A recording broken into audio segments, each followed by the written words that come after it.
Salam Tai. Greetings. This is your Wyndham Ra SAHAR Ha TAFARI. Greeting you in the name of the King of Kings, Kidamawi Hadi Selassie, Nugus Neges Ethiopia. And always our Black Master and Savior. Get Tachim and Hanatachim Yeshua Hamoshia. All right, so real quick, this is going to be my part 2, the Son of Man. Now, it could be a part 3 because this got to be quick because I got to go to work. So, we're in Revelations 12. And first, what I want to do is identify who the dragon is, who this man-child is, and then we'll go on with the history from there. Because this is now we're gonna walk through history. We want to see the scriptures and history walking and vibing together, right? And what really been on, because that's the key to figuring out this prophecy. If you know who and what it's talking about, you can. When it's revealed, you have an understanding, or if it has happened, you can verify it. You have receipts. So, the name of the Father, Son, and Holy Spirit. Revelations 12:3.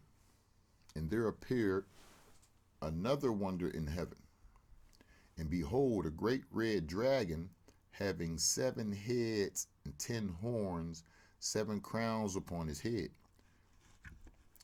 And his tail drew the third part of the stars of heaven, and did cast them to the earth. And the dragon stood, or Italy, stood before the woman which was ready to be delivered, for to devour her child as soon as it was born. And she brought forth the man-child who was to rule all nations with the rod of iron, and her child was caught up to Yahweh in his throne. Like I said, that's his imperial majesty, but just work with me. And the woman fled into the wilderness, where she had a place prepared of Yahweh, Buruku, that they should feed her there 1,260 days, and there was war in heaven. This is where we dig into history a little bit. So it says, and there was war in heaven, or in Ethiopia, and Michael and his angels fought against the dragon, Italy, and the dragon fought and his angels, right? And prevailed not, neither was their place found any more in heaven. And the great dragon was cast out, that old serpent called the devil, right? So this is the power source, right? The devil and Satan, which deceiveth the whole world, and cast out into the earth, and his angels were cast out with them. So here we go. And remember, I said that the dragon is Italy, through which this devil, Satan, manifests through. So let's go to here, because remember, it says that this dragon, we go to 3, right? It said he appeared in heaven. This dragon appeared in heaven, right? And we go down here, and it says that, and there was war in heaven, and Michael and his angels fought, against the dragon. So it has to be a time in history that this war took place. Now, this war is called the Battle of Ottawa, when Italy came into Ethiopia and lost. Right here, the Battle of Ottawa. I don't know how good you can see it. Let me try to blow it up a little bit. If I can.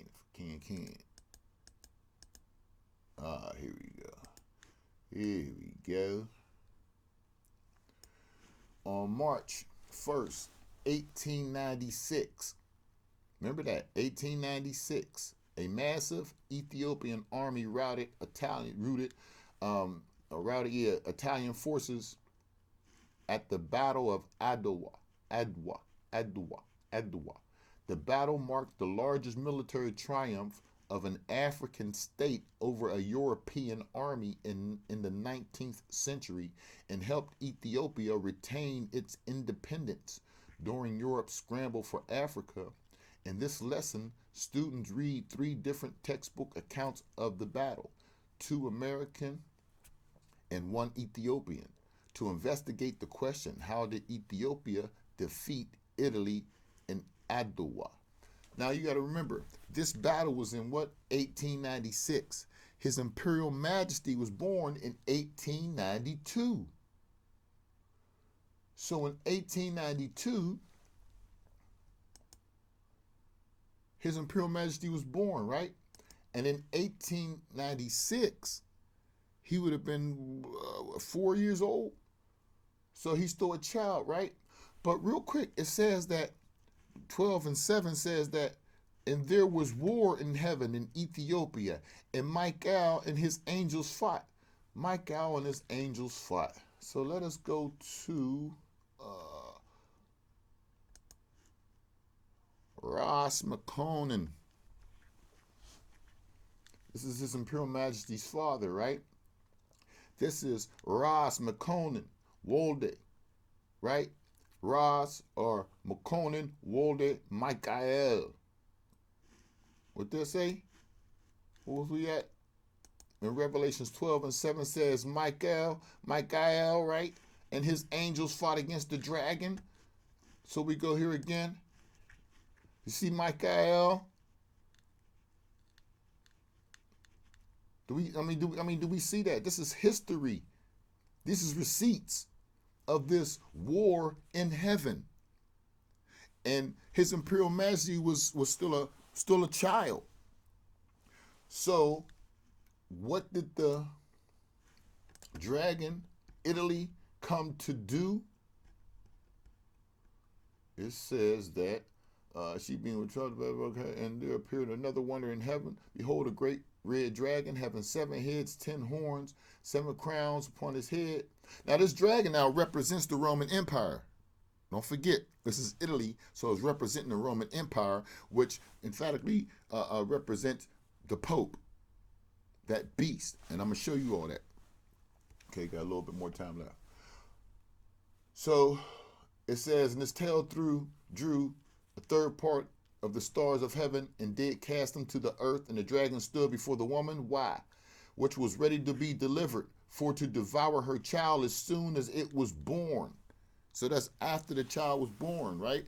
1892, 1896. We see Italy going into Ethiopia. We see Italy losing that battle. And we see who was running, who was fighting in that battle, right? Ross McConan, Michael. Now, let's go here to Revelations 13:1 says, and I stood upon the sand of the sea and saw a beast rise up out of the sea. Now this beast is a system, a law system or war, like an empire, like a system that governs stuff. So this system that came up out of the sea is called Maritime Admiralty Law. Back when they was doing all these sailing over the seas with all this cargo, some of those cargo ships, they had slaves. They try to say that they were slave ships and they was building these ships and had all these slaves and ships. That's not true. They just put the slaves on the cargo ships. So wasn't no 300 slaves on those ships or nothing like that. It wouldn't have been able to fit. But anyway, that's another reason. So right here, this system came up out of the sea. So the Maritime Admiralty Law is the law that governed, or the law of the high seas, because they had to have laws, So when somebody steal your cargo or something like that, you had to go on a ship. That's why when you go into the courtroom, you go through that little gate that represents you walking onto the ship, and the captain has rule over all the commerce. It's all about money. So this system that ruled over the sea now comes up onto land, and we can see that when we look at the Maritime Admiralty Law, Admiralty and Maritime Law, right? Let's go over here. Just kind of blow these up. It's kind of far. All right, so let's go. We'll go down with a couple. We'll go right here. Admiralty Law or Maritime Law is a body of law that governs nautical issues and private maritime disputes. Admiralty law consists of both domestic law domestic law on maritime activities and private international law governing the relationship between private parties operating or using ocean-going ships, while each legal jurisdiction usually has its own legislation governing maritime matters. So this law of the high seas now comes up onto land, right? It rises out of the sea, and it has 7 heads and 10 horns, right? And upon his horns, 10 crowns. See, the first time you seen this system, this dragon, that had crowns on his head. Now you see this dragon here, the crowns are on the horns. So that means something changed within that system. It's like the same system, but it's different. You know, kind of like the first beast is the last beast type thing. You know what I mean? So we can see that a system or something had changed in this beast or in this dragon, this system, but it's still like maybe, you know, let's read and see. It says, and the beast which I saw was like to a leopard, and his feet were as the feet of a bear, and his mouth as the mouth of a lion. And the dragon gave him his power and his seat and great authority. So this is the Roman Empire, right? This is Rome. Now, it says who gave him his power? It says the dragon. Italy gave him his power. That would mean Italy will have to give power to Rome. This is called the Lateran Treaty of 1929, right? King Victor Emmanuel, Mussolini, and Pope Gaspari. Okay, so right here it says, now, remember in 1929, the stock market crashed also, right? Then 1930, His Imperial Majesty is crowned the King of Kings on the throne of Ethiopia, conquering line of the tribe of Judah. So he was caught up, what? To the throne. Caught up to Elohim's throne, to the throne, where he's the tabernacle.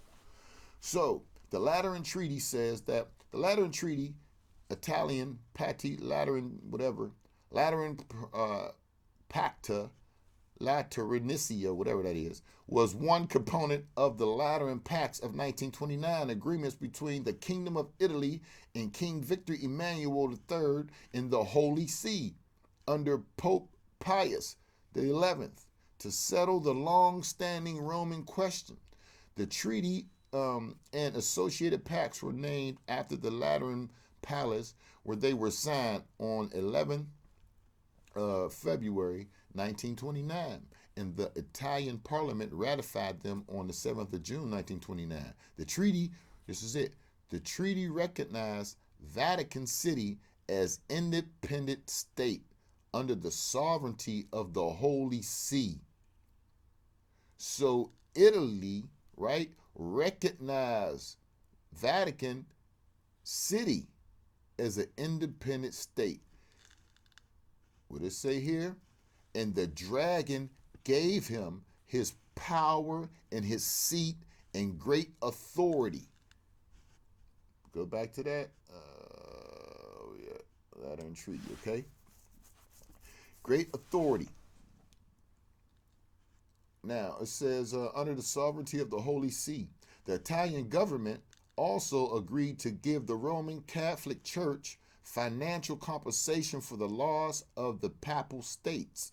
In 1948, the Lateran Treaty was recognized in the Constitution of Italy as regulating the relations between the state and the Catholic Church. Now, you remember in 1947-48, that's when they created that Israel over there, was over there now, and put them fake-ass Israelites, fake-ass Jews. They never say they're Israelites, they're Israelis, right? Okay, so now, this is the history of this deadly wound being healed. And you know what? If you look up the San Francisco Chronicles, the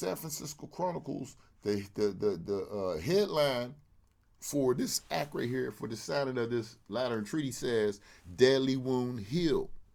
So this was the deadly wound healed because it was at a time where the Roman Empire split because they had two different beliefs in Christianity. You know, like the Inquisition and all that stuff, right? So that's why the 10 toes were of clay and iron, because they don't mix. The kingdom didn't mix. So they had broken and, separated. But here, now they restored it. So this is the deadly wound healed. It don't say that the beast died from the wound. It said it had a deadly wound. It didn't say it killed it, because this still existed. The Roman Empire still existed, but not as an empire, just as these individual places and governments, but they still had the same mind frame and mindset. So here 13:2 says, and the dragon gave him his power in his seat and great authority. And I saw one of the heads, as it were wounded to death, and his deadly wound was healed, Lateran Treaty. And all the world wondered after the beast, right? They wondered after the beast, and they worshiped the dragon or the Pope or that Catholic stuff, which gave power to the beast. Now, it's Catholic. Now, how did they worship the dragon? Because the Pope is Italian. You know how it says that he spoke as a lamb, right? But spoke as a dragon or whatever. He was as a lamb but spoke as a dragon. How did he speak as a dragon? Does that mean he spoke Italian? Does the Pope, that they have now, doesn't he speak Italian? Okay, so now it says that, and they worshiped the dragon, which gave power to the beast. And they worshiped the beast, saying, who was like to the beast, who was able to make war with him? And there was given to him a mouth speaking great things and blasphemies, and power was given to him to continue 42 months. Now, we're going to go into that later because I got a grade go. But I just want to take you through to see where I'm going with this. So obviously there's going to be a part 3. Right? But let me see. Oh, one more. If we go to Revelations, because I'm going to show you how this dragon, right, is not only the system that came out of the sea, but it's the Roman Empire, right? And that all has to do with the Vatican. Now watch. Look in Revelations. Here we go with this same dragon. And there came one of the 7 angels, which, this is 17:1, and there came one of the 7 angels which had the 7 veils, and talked with me, saying to me, come here. I will show to thee the judgment of the great whore. That's that Babylonian church, right? That's the Catholic system that satteth upon many waters, whom the kings of the earth have committed fornication, and the inhabitants of the earth have been made drunk with the wine of her fornication.